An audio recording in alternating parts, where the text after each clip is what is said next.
You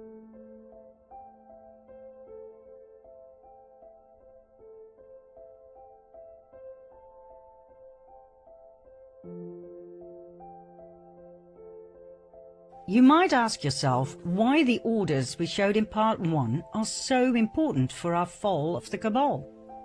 Well, you know the expression, know thy enemy? In order to understand the magnificence of their elite plan and the magnitude of their evil intent, we must first identify whom we are dealing with here. There is so much misinformation going around, not only on the internet, but also in our history books.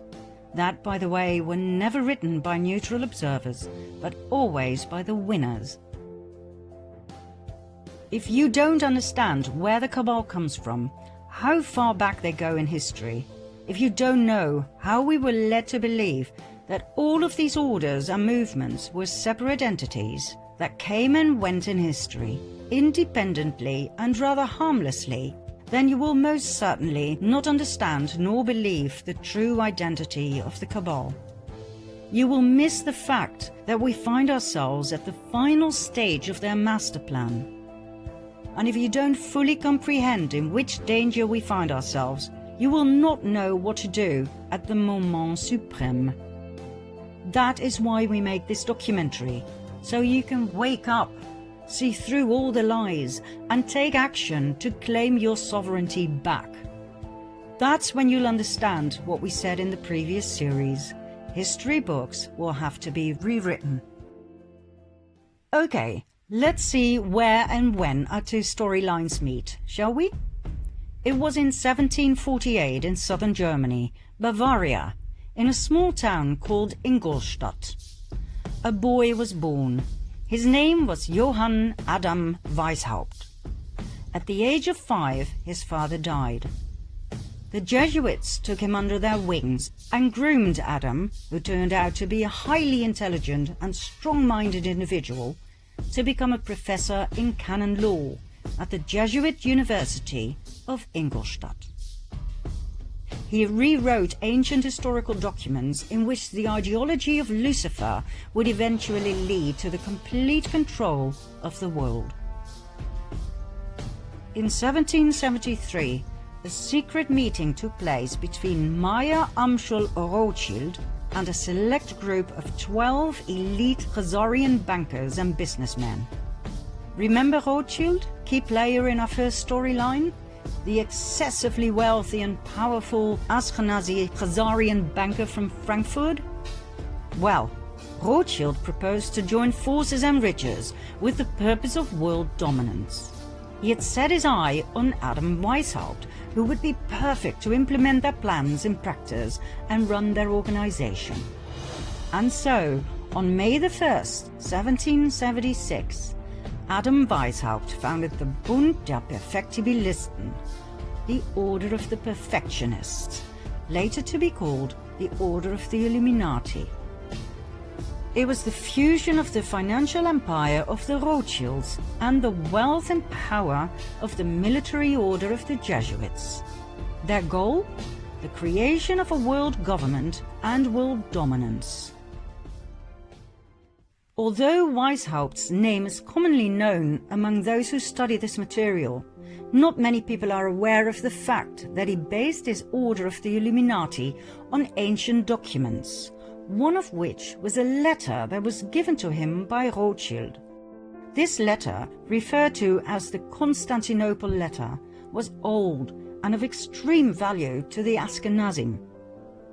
It was 287 years old, written in 1489 by the Nazi, the chairman of the Jewish High Council in Constantinople, as a response to an outcry for help by the head of the Ashkenazi Jews in France. Remember the Khazarians who had fled Russia and who had changed their name to Ashkenazi Jews? They now felt threatened by the other ethnic groups in France. The king had even told them they had to convert to Christianity. The reply of the Nazi in the Constantinople letter was as follows. As for what you say that the King of France obliges you to become Christians, do it. since you cannot do otherwise but let the law of Moses be kept in your hearts. As for what you say about the demand to despoil you of your goods, make your sons merchants, that little by little they may despoil the Christians of theirs. As for what you say about their making attempts on your lives, make your sons doctors and apothecaries, that they may take away Christian lives. As for what you say about their destroying your synagogues, make your sons canons and clerics, in order that they may destroy their churches. As for the many other vexations you complain of, arrange that your sons become advocates and lawyers, and see that they always mix themselves up with the affairs of state, in order that by putting Christians under your yoke, you may dominate the world and be avenged on them. Do not swerve from this order we give you, for you will find by experience that, humiliated as you are now, you will reach the actuality of power. In other words, they were told to fake a make-believe conversion and to infiltrate every aspect of society: commerce, medicine, religion, and legislation, with the sole purpose of revenge and destruction. How Khazarian.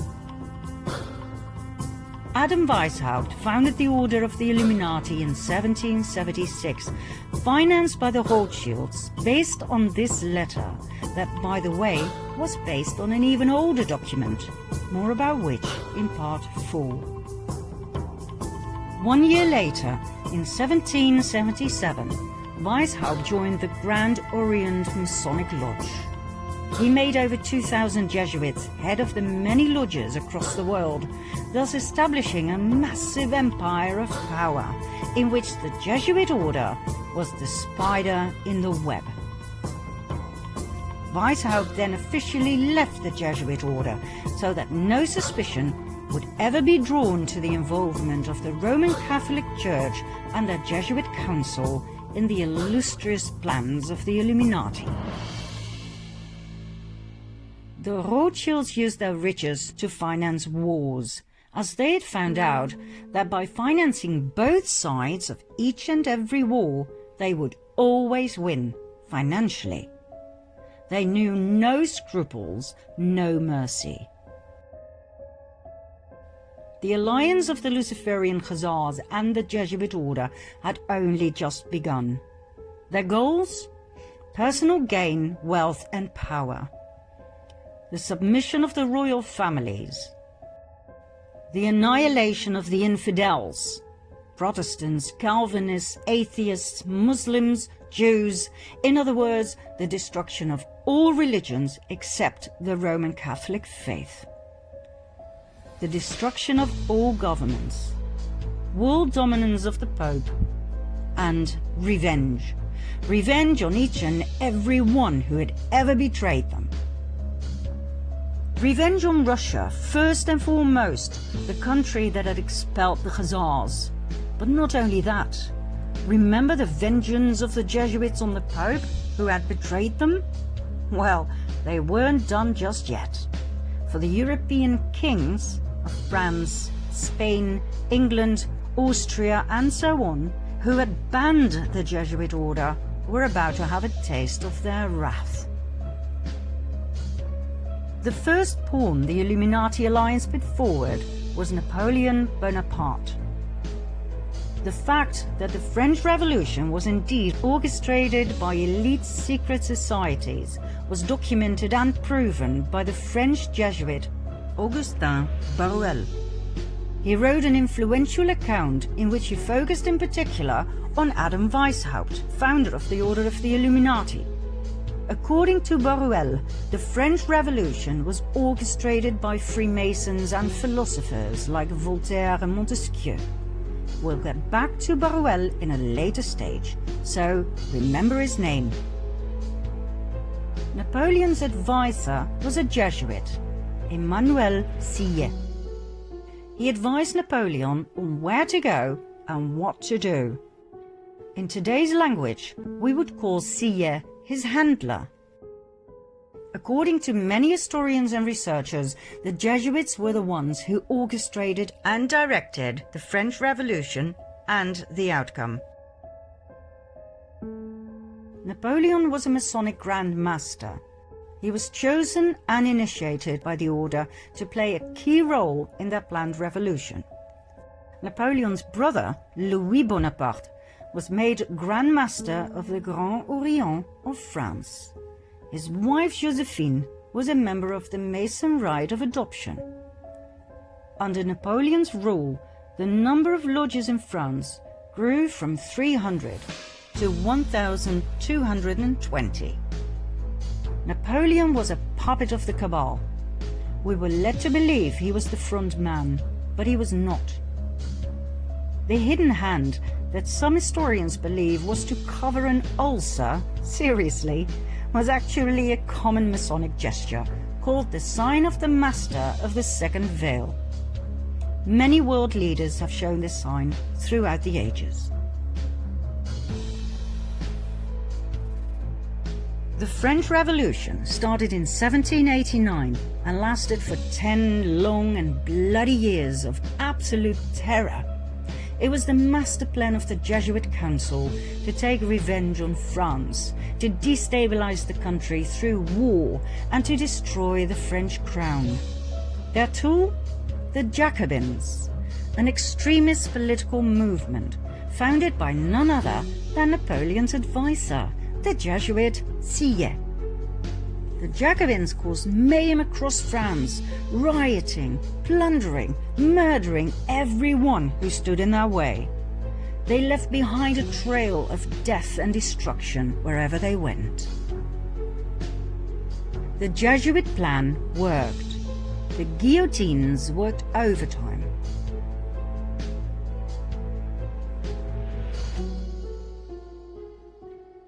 The Jesuit order is the most dangerous of all orders. It has caused more harm than all other orders. The doctrine of the Jesuits entails that their supreme general is the sovereign of sovereigns and master of the world. After the French Revolution had ended, the Napoleonic Wars started. They caused even more instability and destruction, not only to France, but to the many countries Napoleon invaded: Austria, Russia, England, Prussia, Portugal, and Spain, where the royal family was kicked out and Napoleon's older brother was put on the throne. Each and every country that had once banned the Jesuit order and the Khazarian Ashkenazi Jews was now in ruins.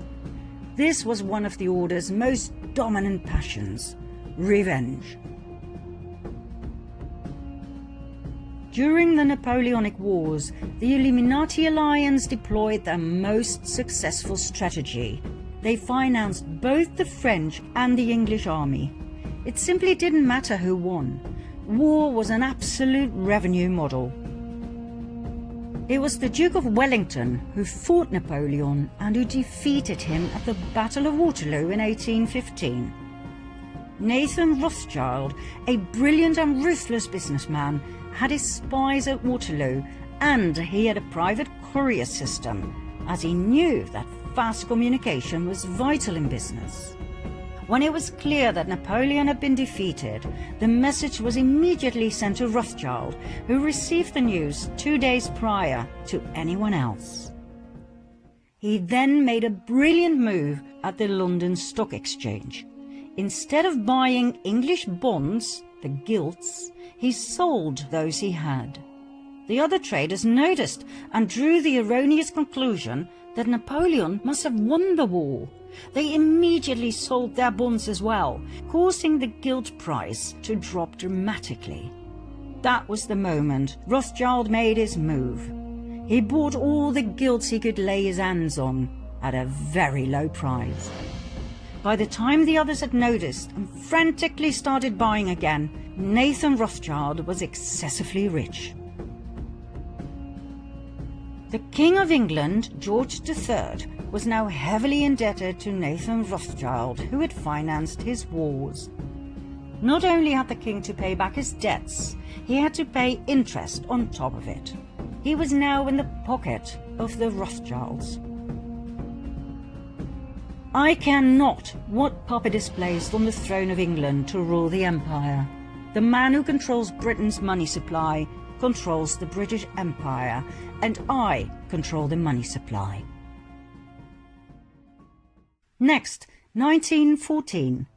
The Illuminati alliance, that we shall refer to as the CABAL from now on, simply because it's short and to the point, caused World War I, a war initially solely between Austro-Hungary, a dual empire of Austria and Hungary on the one side, and Serbia on the other. What happened? The ruler of Austro-Hungary, Emperor Franz Joseph I, had no successor to the throne, as his only son had committed suicide. His nephew, Franz Ferdinand, became heir to the throne. But his ideas about politics were very different from his uncle's. Franz Ferdinand wanted to decentralize. He wanted autonomy for the various ethnic groups. He wanted to incorporate Serbia into the dual empire as a political entity equal to Hungary and Austria. He was a thorn in the eye of his uncle, the emperor. Although raised in the Jesuit image of his father and uncle, he had a mind of his own. He refused to adopt his uncle's political vision, and he married the woman he loved, which was so not done within the elite. At the time of extreme internal unrest, the emperor sent his nephew to the border with Serbia, where he and his wife Sophie were murdered. According to the official narrative, it was the Serbian Gavrilo Princip who pulled the trigger. And so Austro-Hungary declared war on Serbia. Germany joined forces with Austro-Hungary. England, France, Russia, and later Italy, Romania, Bulgaria, and former Turkey, the Ottoman Empire, came to the aid of Serbia. We all know the results. 4 horror years in trenches, 9 million killed. Germany was in ruins, and that was precisely what the Jesuits had aimed for, as Germany was mostly Protestant. You may remember what it said in the Jesuit oath about Protestants. They would do absolutely anything to destroy their horrible race forever. Some historians may question or even deny the Jesuit background of the rulers of Austro-Hungary, which is odd, as they were prominent members of several Jesuit suborders, such as the Supreme Order of Christ. Emperor Franz Joseph was so high up in the Jesuit council that he was authorized to grant titles such as Prince and Grand Master.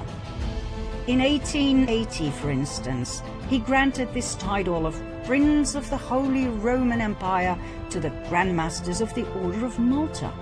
He even founded his own order, the Imperial Austrian Order of Franz Joseph. I promise to go deeper into these orders, plus the evidence of their Jesuit connection, in a later episode. For now, we'll leave it here, as we don't want to get lost in history. After all, we still have to cover the Russian Revolution and World War II in a way it wasn't brought to you in school, I promise.